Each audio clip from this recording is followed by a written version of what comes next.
এরপরে UN secretary জেনারেলের সাথে মিটিংটা ছিল সবচেয়ে গুরুত্বপূর্ণ আজকে মিটিং, আজকের কনটেক্সটে।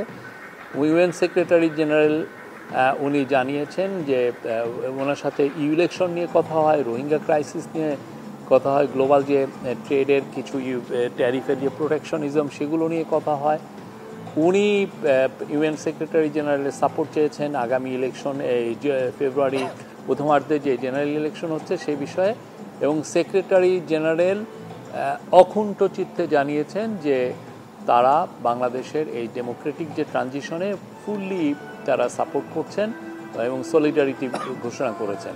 সিমিলারলি তারা রিফর্মের ক্ষেত্রেও তারা ফুললি সাপোর্ট এবং সিমিলারি সলিডারিটি ঘোষণা করছেন যে এই রিফর্মটা ইন্টারিম গভর্নমেন্ট নিয়েছে এবং সামনের দিনগুলোতে ইলেকশনের আগে যেই কাজগুলো ওনারা করবেন সেটার সাথে উনি অকুণ্ঠ চিত্তে তার সাপোর্টটা জানিয়েছে।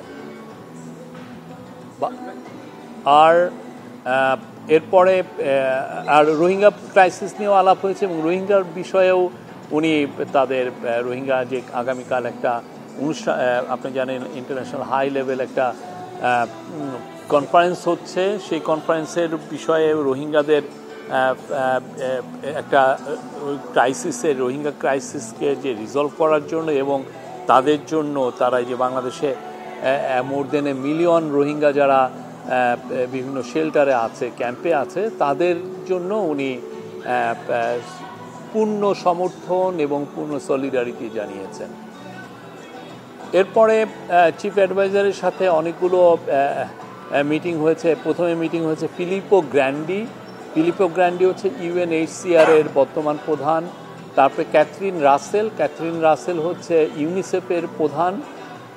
তারপরে ছিল জুলি বিশপ হচ্ছে মায়ানমার, ইউএনের মায়ানমার বিষয়ক উনি অ্যাম্বাসাডার।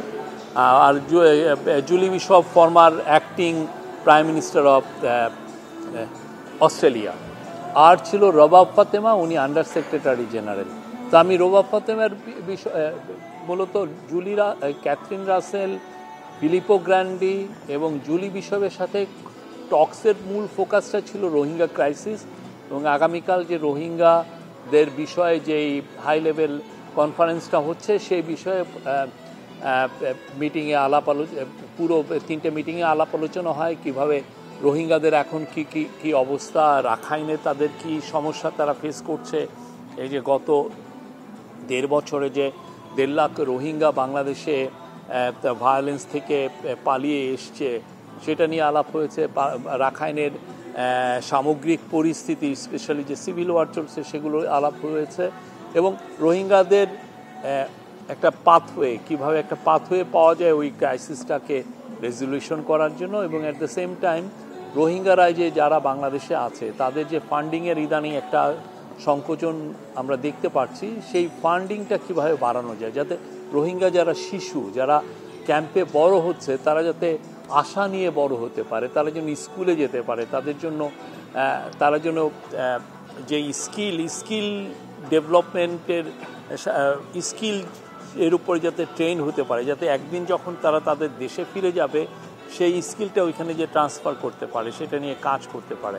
আমরা একটা দেখছি যে যারা এই যে বাংলাদেশের থেকে বিলিয়ন ডলার যারা চুরি করে নিয়ে গেছে তারা বিদেশে তো পালিয়ে গেছে এবং তারা দেখা যাচ্ছে যে বিদেশ থেকে এক ধরনের অর্কেস্ট্রেটেড মুভ নিচ্ছে যে বাংলাদেশের ইলেকশনকে বাংলাদেশে কীভাবে ডিস্টেবিলাইজ করা যায়, বাংলাদেশ নিয়ে তারা হাজার ডিসইনফরমেশন ফেক নিউজের ক্যাম্পেইন করছে।